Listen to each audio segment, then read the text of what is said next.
The moment you find a hotel receipt in your fiancée's purse for a weekend she was supposedly visiting her sister, your world starts to tilt. That's how it began for me. Maria and I were packing the car for what was supposed to be the ultimate road trip before we tied the knot. A last adventure as two, before becoming one. The receipt fell out, fluttering to the floor, and I couldn't help but notice the date. It didn't add up. Hey, what's this? I held it up, trying to keep my tone light, but my heart was already racing.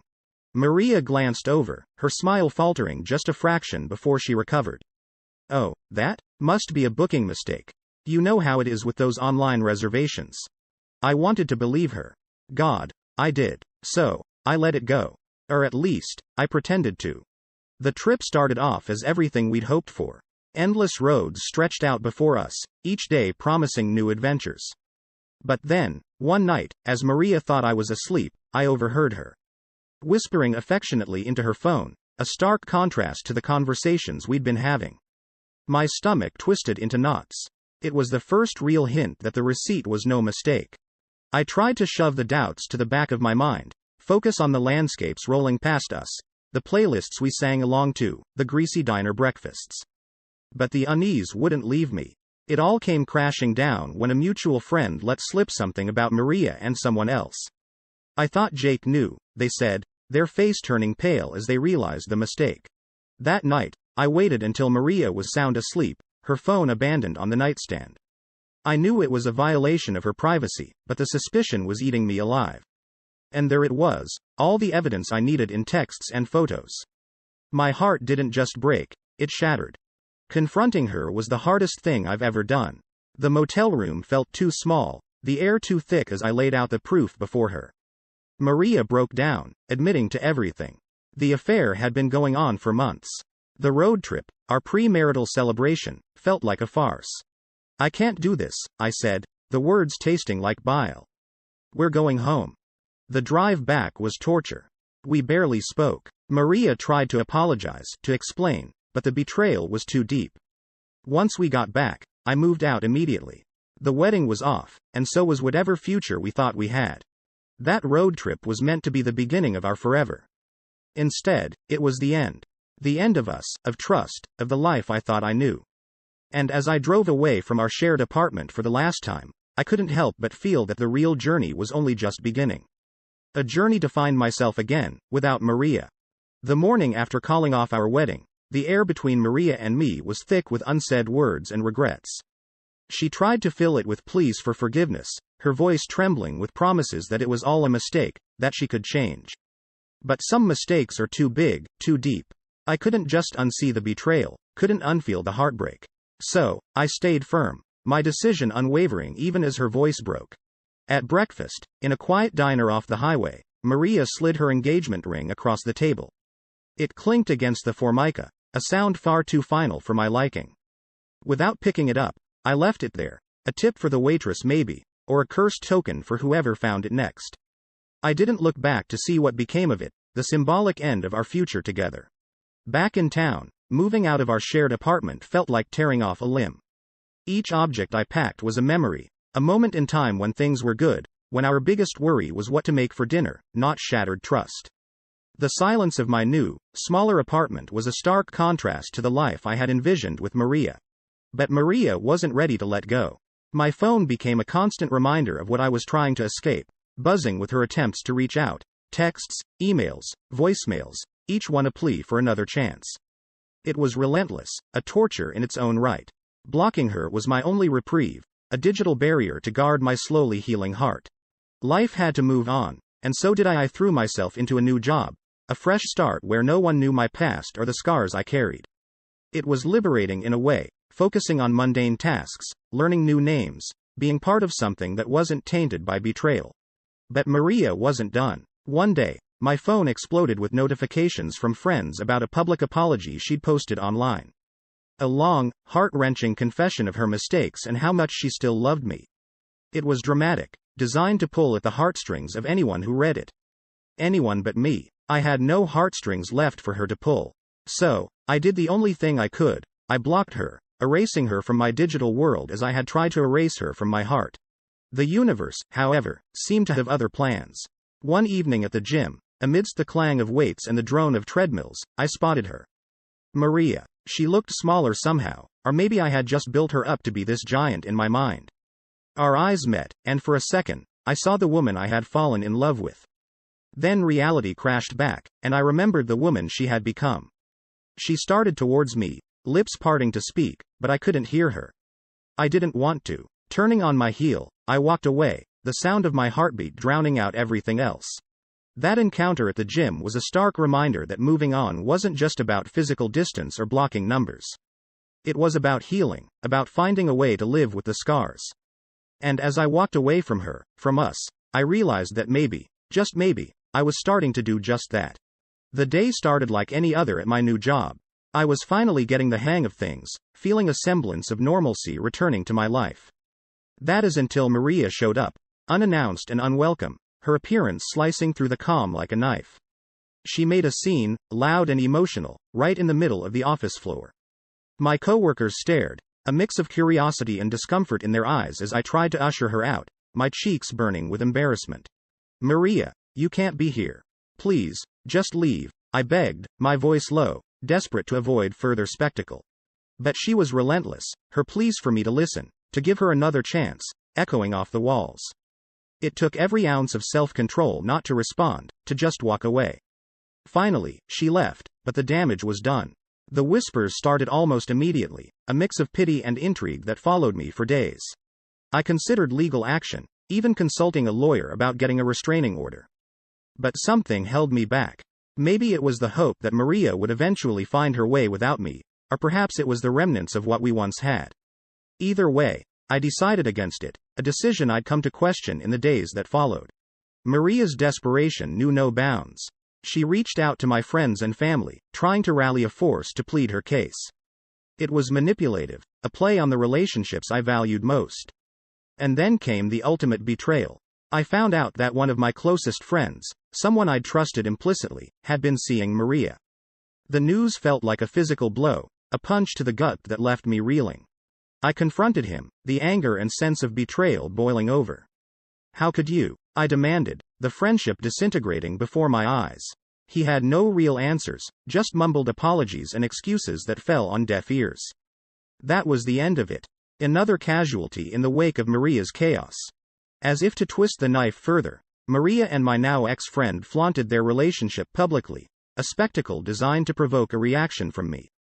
But I refused to give them the satisfaction. Instead, I channeled my energy into positive outlets, joining a local sports team and volunteering. It was a way to rebuild, to focus on something other than the mess my life had become. Then, the letter arrived. Handwritten, its pages filled with Maria's confessions of love and regret. She spoke of mistakes and a desire to make things right, to return to what we once had. But as I held the letter, I felt nothing. The words that once would have meant everything to me now felt hollow, empty.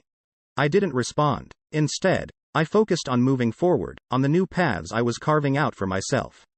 Maria's letter found its way into the trash, a symbolic gesture of letting go. It was time to close that chapter, to embrace the future, however uncertain it might be. The moment I saw Maria's handwriting on the envelope, my heart sank. There was a time when a letter from her would have made my day. Now, it just felt like another attempt to claw her way back into my life. Without giving it a second thought, I tore it up, pieces of her apology fluttering into the trash like the final leaves of autumn. It was over, and I was determined to leave it that way. Life, however, had a way of testing that resolve. At a mutual friends party, our paths crossed again. The room suddenly felt too small, the air too thick. Maria tried to approach me, her eyes searching for some sign of the love we once shared. I couldn't bear it. Before she could utter a single word, I made my exit, the sound of my own heartbeat loud in my ears as I left. But then, the tranquility of my newfound solitude was shattered by a series of anonymous threats. Texts, calls, letters left on my doorstep, each one more menacing than the last. It didn't take a detective to figure out who might be behind them, or at least who might have incited them. Enough was enough. I installed security cameras around my house, a digital watchful eye to catch whoever was trying to intimidate me. And it didn't take long. The footage was clear as day. Maria, under the cover of night, vandalizing my car. The sight of her, once so beloved, now a figure of spite, felt surreal. With the evidence in hand, I went to the police. Filing the report felt like crossing a Rubicon. There was no going back after this. Maria was arrested, and the wheels of justice began to turn, slowly but inexorably. The trial was a blur. Sitting in the courtroom, recounting the events that led up to her arrest, I felt a mix of sadness and relief. The person I once loved was now a stranger, sitting on the defendant's bench, facing charges because of what she'd done to me. When the verdict came, and Maria was found guilty, receiving a restraining order and a short jail sentence, part of me wanted to feel vindicated, triumphant even. But all I felt was a profound sense of loss. As I walked out of the courtroom, the weight of the entire ordeal pressing down on me, I realized that this was not just the end of Maria's trial. It was the closing of a chapter in my life, one that had brought me both the greatest joy and the deepest pain. The future was uncertain, but it was mine to shape. And for the first time in a long time, I felt ready to face it, whatever it might bring. The day Maria was released from jail, a ripple of unease went through me. I heard through the grapevine she might be leaving town for good, and part of me couldn't help but feel a mix of relief and apprehension. It felt like maybe, just maybe, I could finally close this painful chapter of my life and move forward. And moving forward is exactly what I started to do.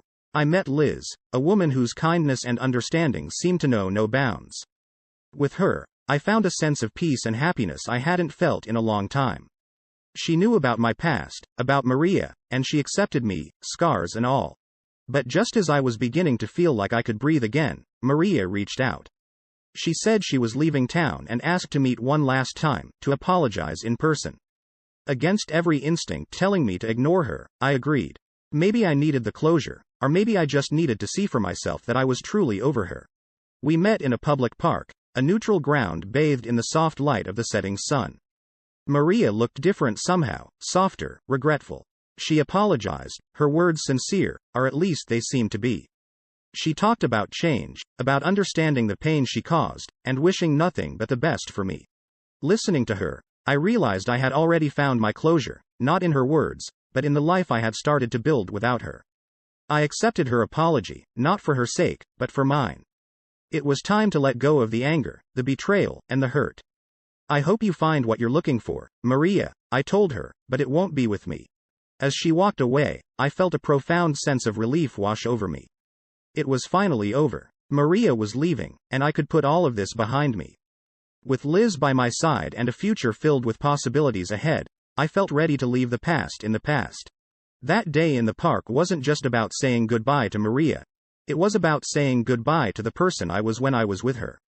I was ready to move on, to embrace the happiness I had found with Liz, and to face whatever challenges and joys the future might bring. Maria's departure marked the end of a tumultuous chapter in my life, but it also marked the beginning of something new, something better. And for the first time in a long time, I was truly looking forward to what was next. Just when I thought the dust had settled, the shadows in my life grew longer, more menacing. Liz and we were finding our rhythm, a new beat to dance to after the storm.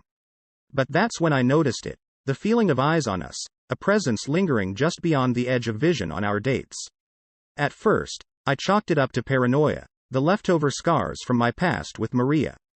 But when you feel watched, it's hard to shake the feeling. The realization hit me one chilly evening. The face in the crowd wasn't just any face, it was him, Maria's new partner. The one she moved on to when our world together crumbled. Seeing him there, it wasn't just a coincidence. He was there for me, a dark reminder of a chapter I thought I had closed. Confrontation was inevitable. One night, as Liz and I left a restaurant, the shadow stepped into the light, and all my fears were confirmed. It was him, and the air crackled with tension. Words were exchanged, heated, angry, and then it escalated. Blows were thrown, a dance as old as time, fueled by pain and revenge. It ended with him on the ground and me, standing over him, breathing hard, heart pounding. The police arrived, sirens cutting through the night. He was arrested, but not before his threats echoed in my ears, a promise of more to come. It was a wake-up call. My world, Liz's world, it wasn't safe. Not yet. So, I fortified our lives, installing cameras, locks, anything to keep the darkness at bay. But with each new security measure, I saw the light in Liz's eyes dim a little more. The danger Maria brought into my life was like a poison, seeping into every crack, every crevice of happiness I tried to build. Liz and we started to crumble under the weight of constant vigilance. The stress, the fear, it became our constant companion, and eventually, it was too much for Liz. She left, the love we shared not enough to weather the storm Maria's shadow cast over us. And there I was, alone again, my life a fortress against threats real and imagined. The joy I found with Liz, now just another casualty in the wake of my past with Maria. It was my downfall, a solitary existence defined by the aftermath of a love gone wrong. The final nail in the coffin came one quiet night, a message that chilled me to the bone. "This isn't over," it read, a simple declaration of war from Maria's partner. It was a promise of more darkness to come, a storm on the horizon with no shelter in sight. As I stared at the screen, the reality of my situation settled in. I was alone, truly alone, in a battle I never wanted. The final confrontation loomed large, an ominous end to a saga marked by betrayal and revenge. My downfall was complete, a life once filled with love now overshadowed by fear and loss. The story of Jake and Maria, a cautionary tale with no redemption, no victors, just the remnants of a love that once